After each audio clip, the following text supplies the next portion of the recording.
Hello friends, my name is Gunjan Kumar. Welcome to my YouTube channel civil preparation. Friends, आप यदि SSC JE की तैयारी कर रहे हैं 2021 की, तो आपको सिलेबस के बारे में जानकारी अवश्य ही होनी चाहिए। आप किसी भी कम्पिटिटिव एग्ज़ाम की तैयारी करते हैं तो उसकी पहले सिलेबस की जानकारी ले लेनी चाहिए, तभी स्टूडेंट को उसकी तैयारी करनी चाहिए। इससे हमारे प्रिपरेशन जो होता है वो बेहतरीन तरीके से हो पाती है। अदरवाइज हम सिलेबस का जानकारी नहीं रहती है हमारे पास, तो हम सिलेबस प्रिपरेशन अच्छे तरीके से नहीं कर पाता हूँ। ओके, तो आज के वीडियो में मैं बताऊंगा कि एसएससी जेई के रिगार्डिंग सिलेबस क्या क्या होती है, सिविल इंजीनियर के एसएससी जेई में क्या क्या पढ़ना पड़ता है, वो सारी technical plus non technical exam के सिलेबस की बातें करूँगी मैं। ओके, तो स्टूडेंट पहले जान लीजिए कि इसमें जो एग्ज़ाम का जो पैटर्न होता है वो 2 स्टेजेस में होती है। फर्स्ट प्री एग्ज़ाम होती है, वो 200 मार्क्स की होती है।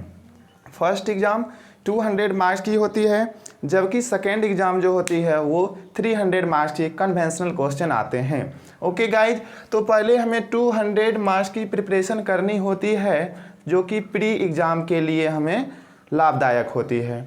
तो प्री एग्ज़ाम पहले हम सेटिस्फाई क्लियर करने के बाद ही हम जा सकते हैं आपके मेंस में कन्वेंशनल क्वेश्चन करने के लिए। ठीक है, तो पहले फर्स्ट ऑफ प्री क्या होना चाहिए, मस्ट भी क्लियर होनी चाहिए। ओके, तो प्री क्लियर करके ही आप क्या कर सकते हैं, मेंस के एग्ज़ाम में बैठ सकते हैं, एडवांस एग्ज़ाम, जो कि कन्वेंशनल टाइप के क्वेश्चन पूछे जाते हैं उस एग्ज़ाम में। चलिए हम एक एक सब्जेक्ट के ऊपर बात करते हैं कि कौन कौन से सब्जेक्ट से हमारे एसएससी जेई के सिलेबस में पूछे जाते हैं क्वेश्चन। ठीक है, तो first BMC, building material and construction. साथ ही साथ स्टूडेंट्स हम इसका वेटेज के भी बारे में बात करते चला जाऊंगा कि कौन सा सब्जेक्ट कितना वेटेज रखता है। मैं पहले ये बता दूं कि ओवरऑल ये टेक्निकल क्वेश्चन प्री एग्ज़ाम के लिए 50% वेटेज रखता है। कितना परसेंट? 50% वेटेज रखता है। 50% वेटेज रखता है ये टोटल आपका टेक्निकल क्वेश्चन। ओके, फिर 50% वेटेज रखता है आपका नॉन टेक्निकल क्वेश्चन।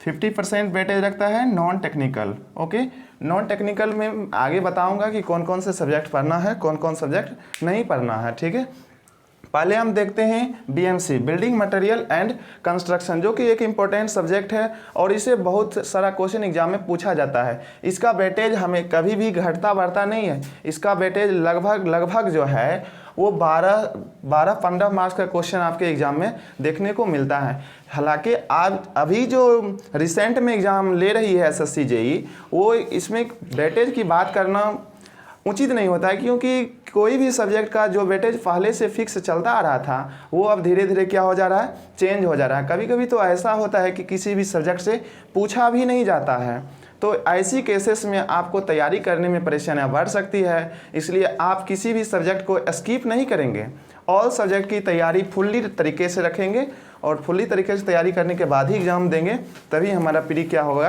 क्वालिफाई हो पाएगा। ठीक है, पहले एग्जाम में फिर बीएमसी का मैंने बता दिया कि इसका क्या रहता है, लगभग 1516 मार्क्स का क्वेश्चन आपके एग्जाम में देखने को मिलता है। फिर डिजाइन ऑफ स्टील, मैंने तो पहले ही बता दिया कि क्योंकि इसका हम वेटेज के बारे में डिस्कस नहीं करूँगा, क्योंकि ये वेरी करते रहता है, फ्लक्चुएट करते रहता है, ईयर टू ईयर फ्लक्चुएट करते जा रहा है। इसलिए इसको मैं अभी बता दूं कि इससे इतना मार्क्स का क्वेश्चन पूछा जा रहा है और आप इसी सब्जेक्ट को मजबूत कर लें, दूसरे सब्जेक्ट को स्किप कर दें, तो फिर हो सकती है परेशानियां बढ़ जाएगी कि आपके एग्जाम में वो सब्जेक्ट से पूछा ही नहीं, दूसरे सब्जेक्ट से ही पूछ दिया, तो उस टाइम आप क्या करेंगे। तो ऐसा नहीं करेंगे और ऑल सब्जेक्ट की तैयारी हमें करना पड़ेगा। ठीक है, फिर 111 को देखते हैं, मॉस या स्ट्रेंथ ऑफ मटेरियल जिसको बोलते हैं, इससे पूछा जाता है। थ्योरी ऑफ स्ट्रक्चर जिसको टॉस बोलते हैं। थ्योरी ऑफ स्ट्रक्चर से इतना तो जान लीजिए कि बहुत कम क्वेश्चन पूछा जाता है, 4-5 क्वेश्चन आता है और वो भी स्टैंडर्ड क्वेश्चन आता है। जैसे आप डिफ्लेक्शन, स्लोप, इसका स्टैंडर्ड डाटा याद कर लेंगे, पॉइंट लोड लगा के सिंपली सपोर्टेड बीम में डिफ्लेक्शन कितना आता है, फिर फिक्स बीम में पॉइंट लोड लगा के कितना आता है, या फिक्स बीम में डिफ्लेक्शन पॉइंट लोड के कारण कितना रिड्यूस होता है। ठीक है, फिर यूडियल कारण कितना रिड्यूस होता है। तो ये सारी स्टैंडर्ड डाटा जो है वो आपको याद कर लेनी है। ठीक है, इससे ज़्यादा तैयारी करने की कोई ज़रूरत नहीं है, ये फिर महत्वपूर्ण हो जाएगा आपके कन्वेंशनल एग्जाम के लिए। इससे क्वेश्चन आएगी, उसके लिए तैयारी करना पड़ेगा। फिर हम बात करते हैं नेक्स्ट सब्जेक्ट है RCC. RC reinforce cement concrete, जो कि एक स्ट्रक्चरल पेपर माना जाता है। यहाँ आपका design of steel, MOS, TOS, theory of structure, RCC, ये चारों पेपर जो है, ये चारों पेपर आपका कौन सा पेपर है? Structural paper. कौन सा पेपर है? Structural paper. और ये स्ट्रक्चरल पेपर बहुत इंपॉर्टेंट हो जाता है आपके कन्वेंशनल एग्जाम के लिए भी, ठीक है। तो इसको सारे सब्जेक्ट को हमें अच्छे तरीके से प्रिपेयर करना है। फिर नेक्स्ट आता है आपका soil mechanics. Soil mechanics and foundation. Foundation भी साथ ही साथ पढ़ना है स्टूडेंट्स, फाउंडेशन को भी स्किप नहीं करना है, क्योंकि फाउंडेशन से भी आजकल एग्जाम में क्वेश्चन आने लगा है। फिर नेक्स्ट बात करते हैं इरिगेशन। इरिगेशन एक थ्योरी पेपर है, लेकिन इसमें भी न्यूमेरिकल कुछ कुछ आता है। Lacey theory, Kennedy theory, canal design, ठीक है, इसके फल नचना, इससे भी क्वेश्चन बहुत सारा देखने को मिलता है। इरिगेशन से भी, इरिगेशन भी अपना एक अच्छा खासा वेटेज रखता है। ये भी लगभग 10 to 12 मार्क का क्वेश्चन आपके एग्जाम में देखने को मिल जाता है। फ्लक्चुएट तो करते ही रहता है, वेरी करते रहता है, बट इसका भी एक अच्छा वेटेज रहता है आपके एग्जाम में। फिर हाइड्रोलॉजी आ जाता है। इरिगेशन का ही एक पार्ट होता है हाइड्रोलॉजी। ओके स्टूडेंट, इरिगेशन का ही एक पार्ट है हाइड्रोलॉजी, और हाइड्रोलॉजी से 2-3 मार्क्स का क्वेश्चन आता है जनरली, लेकिन प्रिपरेशन तो इसका भी करना ही पड़ेगा। ओके, नेक्स्ट बात करते हैं कंक्रीट टेक्नोलॉजी। कंक्रीट टेक्नोलॉजी जो है ये आपके BMC, building material and construction में ही क्या है? निहित है। इसी में बिल्डिंग मटेरियल एंड कंस्ट्रक्शन में ही कंक्रीट टेक्नोलॉजी आ जाती है। तो आप इसको यदि फुल्ली तरीके से कवर कर लेते हैं बिल्डिंग मटेरियल एंड कंस्ट्रक्शन को, तो आपके साथ साथ क्या हो जाएगी? कंक्रीट टेक्नोलॉजी सब्जेक्ट जो है वो भी आपका कवर हो जाएगा। फिर नेक्स्ट है आपका हाईवे एंड ट्रांसपोर्टेशन। ये भी एक थ्योरी पेपर है, लेकिन ज्योमेट्रिक डिजाइन ऑफ हाईवे में उसमें कुछ न्यूमेरिकल हैं, ठीक है। तो न्यूमेरिकल में ज़्यादा लंबा न्यूमेरिकल आपके एसएससी जेईई के प्री एग्जाम में नहीं पूछा जाता है। वो आपसे पूछ सकता है, फॉर्मूला बेस्ड क्वेश्चन पूछा जा सकता है, ठीक है। फॉर्मूला बेस्ड हो सकता है कि सुपर एलिवेशन पूछ लिया, उसका डिजाइन स्पीड दे दिया, रेडियस दे दिया, ओके, तो आप उसका निकाल सकते हैं। शॉर्टली में एग्जाम में आपका ऑब्जेक्टिव ऐसा ही बनाया जाता है ताकि उस ऑब्जेक्टिव को, न्यूमेरिकल क्वेश्चन को भी आप 30 सेकेंड के अंदर कर पाएँ। इसलिए ज़्यादा घबराने की बात नहीं है कि ये कन्वेंशनल क्वेश्चन के जैसा मिलेगा, नहीं। पीटी का एग्जाम दे रहे हैं तो उसी का लायक होगा, और वो कुछ ना कुछ ऐसा करके देता है। कोई ऐसा विधि होगा, कोई ऐसा तरीका होगा, कोई ऐसा नियम होगा जिसके अंतर्गत उस क्वेश्चन को विदिन 30 सेकेंड में क्या किया जा सकता है? सॉल्व किया जा सकता है। इसलिए अच्छे से प्रिपरेशन करते रहिए। फिर नेक्स्ट आता है ट्रांसपोर्टेशन। ट्रांसपोर्टेशन में आपका इंक्लूडेड हो जाता है railway engineering, bridge engineering, tunnel आ जाता है। ये सारी टॉपिकें आपको ट्रांसपोर्टेशन में देखने को मिलता है। वो भी आपका अच्छा वेटेज रखता है। रेलवे इंजीनियरिंग से अच्छा क्वेश्चन आता है।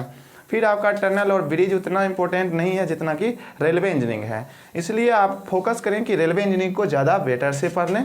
उसको थोड़ा कम भी पढ़ेंगे तो चलेगा, लेकिन पढ़ना तो सबको है ना। बस उसी में देखना है कि कहाँ से कौन टॉपिक को स्किप करना है और कौन से टॉपिक को स्किप नहीं करना है, ठीक है। हालांकि कोई भी टॉपिक को स्किप नहीं करना है, लेकिन एक खुद हद तक मिनिमाइज उसको हम कर सकते हैं कि इस टॉपिक को थोड़ा बहुत ज़्यादा वैल्यू दे, उसको थोड़ा बहुत कम, क्योंकि जो अब तक का रिकॉर्ड रहा है उसके रिकॉर्ड के बेसिस पर तो मैं इतना तो कह ही सकता हूँ, क्योंकि प्रीवियस ईयर का क्वेश्चन को जब लगाते हैं तो उससे हमें पता चलता है कि कौन से टॉपिक से क्वेश्चन आ रहा है इतने सालों से और कौन से टॉपिक पे क्वेश्चन नहीं आ रहा है, ठीक है। नेक्स्ट हम बात करते हैं surveying. This is a very important subject. This is a very important subject for civil engineering. Surveying तो मस्ट है भाई, सर्वेइंग हर स्टूडेंट को आना चाहिए और बहुत अच्छा इंटरेस्टिंग सब्जेक्ट भी है। वेरी इंटरेस्टिंग सब्जेक्ट, पढ़ने में भी बड़ा मज़ा आता है। तो सर्वेइंग को भी एक अच्छे तरीके से प्रिपेयर करना, इससे भी अच्छा खासा क्वेश्चन आता है, 10 मार्क का लगभग आ ही जाता है। एस्टिमेटिंग एंड कॉस्टिंग, ये पहले के एग्जाम में पूछा नहीं जाता था, लेकिन अब जो रिसेंट का एग्जाम हो रहा है, चूँकि कंपटीशन तो बढ़ते जा रहा है और कंपटीशन जब ये बढ़ेगा तो नंबर ऑफ सब्जेक्ट भी बढ़ाएगा, इसलिए इसको भी ऐड कर दे और एस्टिमेटिंग एंड कॉस्टिंग से भी क्वेश्चन पूछा जा रहा है। नेक्स्ट है एनवायरमेंटल इंजीनियरिंग, हाइड्रोलिक्स का भी एक अच्छा वेटेज रहता है। 8 to 10 मार्क्स का एग्जाम में क्वेश्चन देखने को मिलता है हमें। इन्वायरमेंटल क्वेश्चन भी बहुत अच्छा क्वेश्चन आता है, इसको भी, ये सब वेरी इंटरेस्टिंग है। हाँ, एक और है इंजीनियरिंग मैकेनिक्स, इससे भी कुछ क्वेश्चन देखने को मिलता है, लेकिन इसका मैं वेटेज को डिफाइन 100% इसलिए नहीं कर पाया क्योंकि देख रहा हूँ कि दिन प्रतिदिन जो एग्ज़ाम हो रही है एसएससी जेईई की वो फ्लक्चुएट करते जा रहा है। ओके स्टूडेंट्स, चलिए ये तो आपका सारा पोर्शन, टोटल 15 सब्जेक्ट पढ़ने होते हैं आपको टेक्निकल के। टोटल 15 सब्जेक्ट क्या पढ़ने होते हैं? टेक्निकल के। ओके,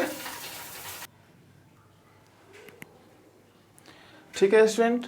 तो टेक्निकल क्वेश्चन, टेक्निकल सब्जेक्ट के बारे में हम अभी तक डिस्कस किए हैं, ठीक है। अब हम बात करेंगे नॉन टेक्निकल क्वेश्चन के बारे में, ठीक है स्टूडेंट्स। चलिए,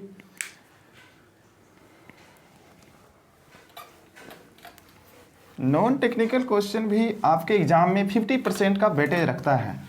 सो यहाँ से इम्पोर्टेंट ये हो जाता है कि टेक्निकल भी उतने ही इम्पोर्टेंट है जितना कि आपका नॉन टेक्निकल सब्जेक्ट इम्पोर्टेंट होता है। तो दोनों सब्जेक्ट की हमें क्या देना है, इम्पोर्टेंस, इक्वल इम्पोर्टेंस देना है, तभी तैयारी कर पाएंगे। अदरवाइज आप सोचेंगे कि हमें नॉन टेक की तैयारी है तो और इसको स्किप कर दें, तो ऐसा करने से आपका एग्ज़ाम कुछ ख़राब हो सकती है स्टूडेंट, ठीक है।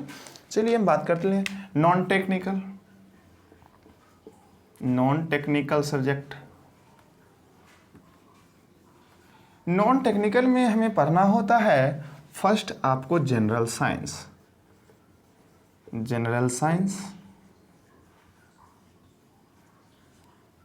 सेकेंड पढ़ना होता है आपको आ जाता है आपका पॉलिटी,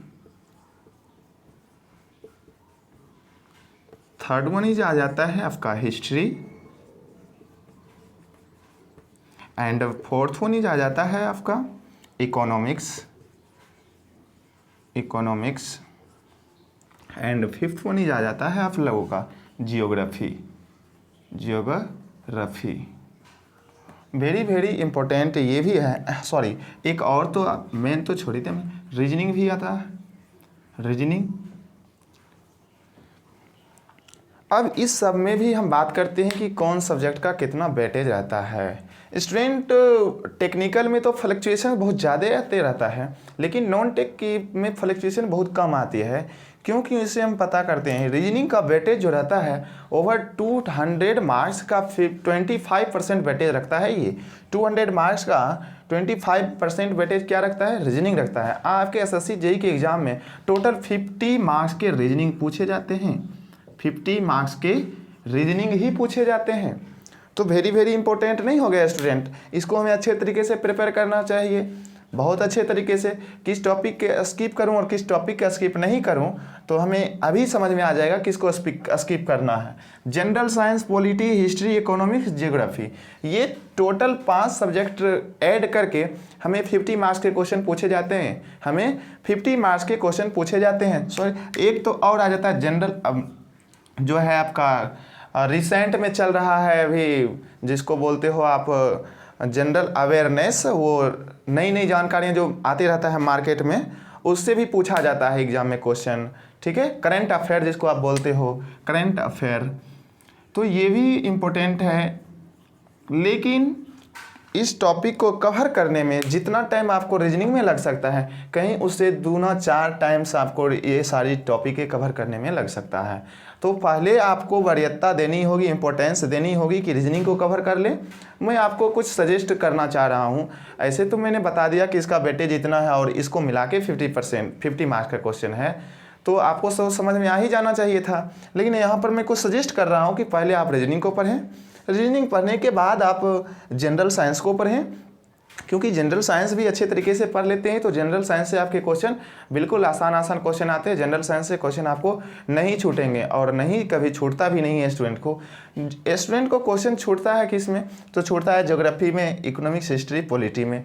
तो अच्छा है कि आप इसमें भी पहले इसको तैयारी करें सीक्वेंस में, फिर जनरल साइंस को तैयारी करें और फिर पॉलिटी, हिस्ट्री, ज्योग्राफी, इकोनॉमिक्स और बाद में करेंट अफेयर्स को दें।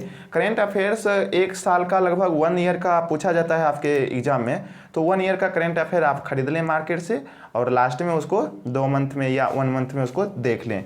लेकिन ज़्यादा टाइम उस पर नहीं दें करेंट अफेयर पे, क्योंकि वो भी कहाँ से पूछा जाएगा ना पूछा जाएगा वो हमें पता नहीं है। लेकिन ये सारी जो डाटा फिक्स है, रीजनिंग की हो गई, जनरल साइंस की हो गई, पॉलिटी, हिस्ट्री, इकोनॉमिक्स, ये तो फिक्स है ना, सिलेबस दिया गया है कि आपको इसी टॉपिक से पूछा जाएगा, तो ये दूसरी जगह से नहीं पूछा जा सकता है। ये हमेशा कहाँ से पूछेगा, ये जितना टॉपिक दिया है उसी से पूछेगा। लेकिन करेंट अफेयर्स तो नहीं लिख दिया है, वो तो लिखा है कि डायरेक्ट करेंट अफेयर, और करेंट अफेयर में दुनिया में क्या घटित हो रही है उसे तो आपको देखना पड़ेगा ना, तो उसको देखते रहिए।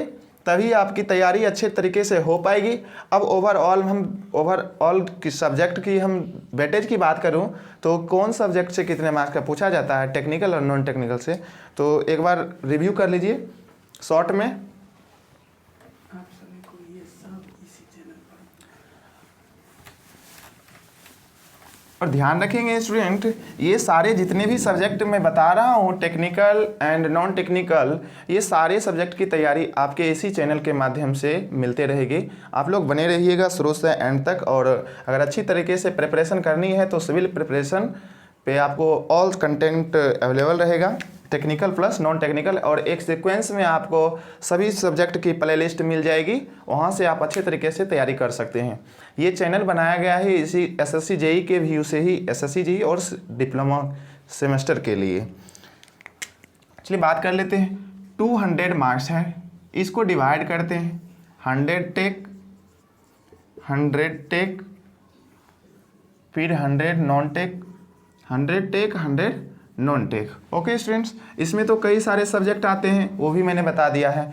इसमें हम बात करते हैं 100 टेक नॉन टेक में, इसमें 25% वेटेज कौन रखता है, 25% वेटेज रीजनिंग का रहता है। ओके स्टूडेंट, तो रीजनिंग क्या हो जाता है हमारा, वेरी वेरी इंपॉर्टेंट हो जाता है। टोटल 100% का वो 25% सिर्फ रीजनिंग ही कवर कर लेता है, तो क्यों नहीं कहें कि ये बहुत सारा वेरी वेरी इंपॉर्टेंट है। इसलिए ये सब्जेक्ट बहुत ज़्यादा इंपॉर्टेंट हो गया। ओके स्टूडेंट्स, चलिए आपको अगर ये वीडियो अच्छा लगा हो तो लाइक करें और सब्सक्राइब करें। लेकिन मैं एक बात और कहना चाहूँगा कि ये वीडियो मैं सिर्फ एसएससी जेईई के सिलेबस के व्यू से नहीं बनाया हूँ। इसके कहने का माध्यम ये भी है कि आप बहुत सारे स्टूडेंट को पहले तो सब्जेक्ट की जानकारी नहीं रहती है, कौन कौन से सब्जेक्ट में पढ़ना भी है।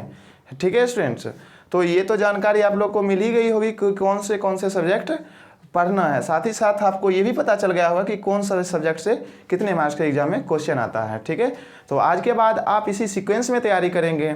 इसी तरह से कामना करते हैं आप लोगों का एसएससी जेईई बेहतरीन हो और पीटी में आपका अच्छा रिजल्ट आवे। Okay, thank you so much.